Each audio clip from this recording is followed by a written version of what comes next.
శ్రీ పవన్ కళ్యాణ్ గారు మీరు ఒక మాట అన్నారండి, పడినా మళ్ళీ లేచారు అని చెప్తున్నారు.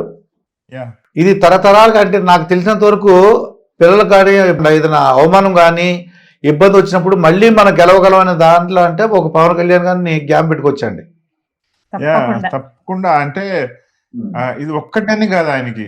ఆయన అంటే పాలిటిక్స్ లో దిగినప్పుడు ఫస్ట్ ఓడిపోయినా సరే మళ్ళా సెకండ్ టైం నిలబడి ఫస్ట్ టైం పడిన దానికన్నా సెకండ్ టైం ఇంకా ఎక్కువ అవమానాలు పడి చాలా జరిగినాయి ఆయనకి. బట్ స్టిల్ ఆయన నిలదొక్కొని లేచినాడు. వెనక్కి అసలు తిరగలే. ఎందుకులే మనకు అంటే ఆయనకి మంచి రెవెన్యూ వస్తుంది, సినిమాలు అన్ని Career. వస్తాయి. బట్ స్టిల్ యూనో ఒక ప్రజలకు ఒకటి చేయాలి అని దిగిన అతను ఎవరు అంటే అతనే. అసలు టాప్ మోస్ట్ హై రేంజ్ గై. ఇందు గారు మీరు చెప్పండి, పవన్ కళ్యాణ్ మీకు ఏ విధంగా, అంటే ఆయన డాన్స్లా రాజకీయమా ఎలా నచ్చుతారు? నాకు ఆయన రాజకీయం నచ్చుతుంది యాక్చువల్ గా. అంటే ఆయన మూవీస్ చాలా బాగుంటాయి, fun related movies. He is actually, నేను తనని మూవీస్ లో చూసినప్పుడు అప్పుడు తను అంటే లైక్ మీటింగ్స్ వాటన్నిటికి వస్తాడు కదా, వచ్చినప్పుడు he was actually more of introvert, that I noticed. Kind of సిగ్గు, కొంచెం మొహమాటం ఉండేది, సిగ్గు అలా అనిపించేది, ఇంట్రోవర్ట్ అనిపించేది. కానీ ఇట్స్ లైక్ ఒక miracle, he's like out of nowhere he is everywhere now. So that is awesome. అసలు ఒకేసారి ఒకే లైఫ్ లో అలా రెండు ఉండడం చాలా కష్టం. And he's everywhere now. అందరికీ చాలా ఇష్టము, of course every one likes him. And ముఖ్యంగా నాకు తనకి మూవీస్ కంటే కూడా I'm liking his political the way he's. ఇప్పుడు నాకు బాగా నచ్చుతుంది. అంటే డిప్యూటీ సీఎం గా ఉండి సినిమాలు వేయచ్చా వేయకూడదంటారా, వేయమంటారా? I don't know about that. కాకపోతే వేయడంలో తప్పు లేదు. It's I think it's legal right. So వేయొచ్చు, ఎందుకు వేయకూడదు?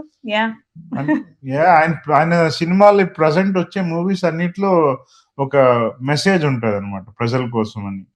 సో అలా ఇప్పుడు వచ్చే మూవీస్ అన్ని చాలా బాగుంటున్నాయి. ఆయన ఊరికి పోయి చెప్పేదానికన్నా ఒక సినిమా తీసి వదిలితే మొత్తం వెళ్ళిపోతుంది. తర్వాత మీరు మరి డైలీ రొటీన్ ఎలా ఉంటుంది మేడం మీది? డైలీ అంటే పొద్దున్నే, అంటే మీ అమెరికా టైంలో పొద్దున్న ఎన్నింటికి లేస్తారు, మళ్ళీ నైట్ ఎన్నింటికి పడుకుంటారు అలాగా? ఇక్కడ స్కూల్ వచ్చి చాలా ఎర్లీగా స్టార్ట్ అవుతుందండి. సో మాకు బై 7:20 బస్సెస్ వస్తాయి. పిల్లలు వెళ్ళిపోవాలి. 8 కంతా స్కూల్ స్టార్ట్ అవుతుంది, 3-4 కంతా వచ్చేస్తారు వెనక్కి. సో చాలా ఎర్లీగానే లేస్తాం. లైక్ 6:30కి లేవడము, బ్రేక్ఫాస్ట్ అండ్ లంచ్ అన్ని ప్యాక్ చేయాలి కదా. సో ఎర్లీగా లేస్తాం ఇక్కడ కొద్దిగా. Day starts bit early. మా పిల్లలు వాళ్ళు బయట తిన్నారు.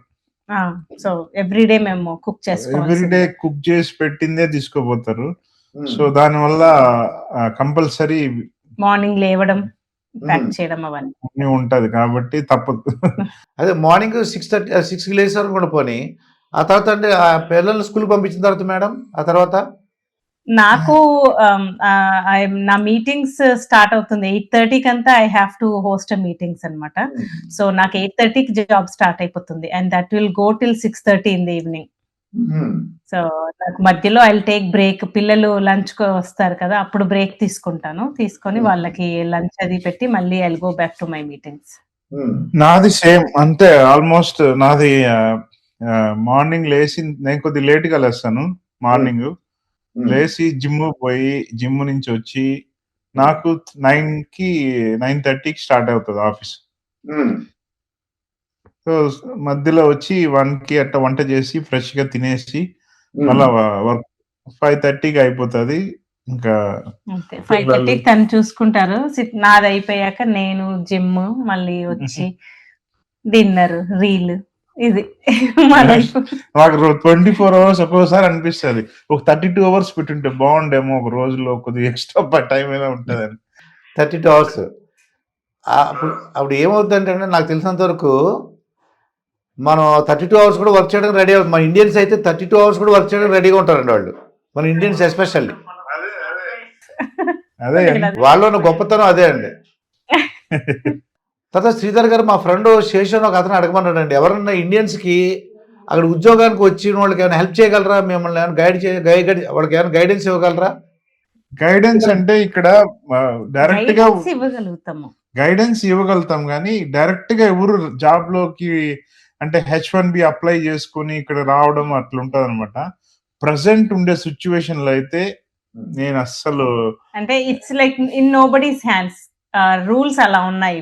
తర్వాత మేడం ఒక హ్యాపీ న్యూస్ ఇవ్వాలి. హ్యాపీ న్యూస్ ఏంటంటే 50% ట్యాక్సెస్ని ట్రంప్ గారు 18% తగ్గించాడు. అది విన్నాను. అవును. 18% తగ్గించాడు. తర్వాత కొన్ని ఉత్పత్తుల మీద కూడా జీరో అండి. ఇక్కడ ఇప్పుడు మేము ఇంతకు ముందు గ్రోసరీస్ పోతే $30 అయ్యేది, ఇప్పుడు పోతే $55 $60 అవుతుంది. హ్యూజ్ హైక్ ఉంది మన మన మన ఐటమ్స్ పై. మన ఐటమ్స్ పైన చాలా ఎక్కువ పెట్టినారు ఇప్పుడు. హోప్ఫుల్లీ అవి తగ్గుతాయేమో. లేదు, ఇవాళ నుంచి తగ్గుతాయండి మీకు. ఇవాళ నుంచి తగ్గుతాయి. అదే వీళ్ళు ఆ తారీఫ్స్ తో తెచ్చుంటారు కాబట్టి దాన్ని 1 month వరకు అట్లే ఉంటుంది టైం. మనకు అంతవరకు రేట్లు మార్చరు. అది వాళ్ళకి ఇమీడియట్ గా అవ్వదు, బట్ ఈవెన్చువల్ గా అవుతుంది. మనం గైడెన్స్ ఇవ్వగలం కదండి. ఎవరన్నా అడిగితే గైడెన్స్ ఇవ్వగలం కదండి. గైడెన్స్ ఇస్తాం. లైక్ గైడెన్స్ తప్పకుండా ఇస్తాము. వాళ్ళ ప్రొఫైల్స్ ఏమన్నా మాకు తెలిసిన ఓపెనింగ్స్ ఏమన్నా ఉంటే మార్కెటింగ్ పంపిస్తాము, అలా చేస్తాము. బట్ కొంచెం ఇప్పుడు ఉన్న పరిస్థితుల్లో ఇక్కడ కొద్దిగా డౌనే ఉందండి. ఐటీ రిలేటెడ్ కొంచెం కష్టంగానే ఉంది ఇప్పుడు. అంటే కొందరికైతే ఒక జాబ్ పోయితే కనీసం కొందరైతే 8 months కూడా జాబ్ దొరకట్లేదు. కష్టం. అంటే ఇక్కడే ఉండి ఎన్నో సంవత్సరాల నుంచి చేసి గ్రీన్ కార్డ్ ఉండి వాళ్ళకే దొరకట్లేదు ఒక్కోసారి. అంటే అంత టఫ్ గా మార్కెట్. కొంచెం మార్కెట్. అదే డౌట్ అండి. ఫర్ ఎగ్జాంపుల్ గ్రీన్ కార్డు ఉండి మన ఇండియన్స్ కి జాబ్ పోయింది అనుకోండి, మరి ఎలాగంటే వాళ్ళు ఎలా బతకాలి? గ్రీన్ కార్డ్ ఉన్నవాడు ఏదైనా చేయొచ్చు. ఏమైనా చేసి అంటే they also get in to businesses. ఈ గ్రీన్ కార్డ్ వచ్చేసింది వాళ్ళకి అని అంటే చాలా సంవత్సరాలు అయి ఉంటుంది కాబట్టి they'll get into some businesses లో ఉంటది. వాళ్ళు ఏదో like anything they can do. Uber అంటే కొందరు చేసుకోవాలి అంటే యూజువల్ గా చాలా ఉంటాయి. అవర్లీ బేస్ ఏదైనా వర్క్ చేసుకోవడానికి అవకాశం ఉంటుంది. Any work they can do. Green card ఉంటే they can do anything. EAD వచ్చినా చాలు, ఈఏడి ఉన్నా దే కెన్ డూ ఎనీథింగ్. తర్వాత మీరు వినరు, నాన్ వేష్ అని పేరు మీద నాన్ వేష్ అని అన్ని దేశాలు తిరుగుతుంటాడు. నాన్ వేష్ నందు శరత్ గారు. నందు గారు మొన్న మూవీస్ లో వచ్చినారు. అదే ఆవిడే కదా, చూసాను. ఆ హస్బెండ్ పేరు ఏంటంటే పప్పి అని చెప్పారు. ఇంట్లో డాగ్ పేరు అంటే అలెగ్జాండర్ అని చెప్పిందండి ఆవిడ ఆ మూవీలో. అవును, అదే సరదా జోకు.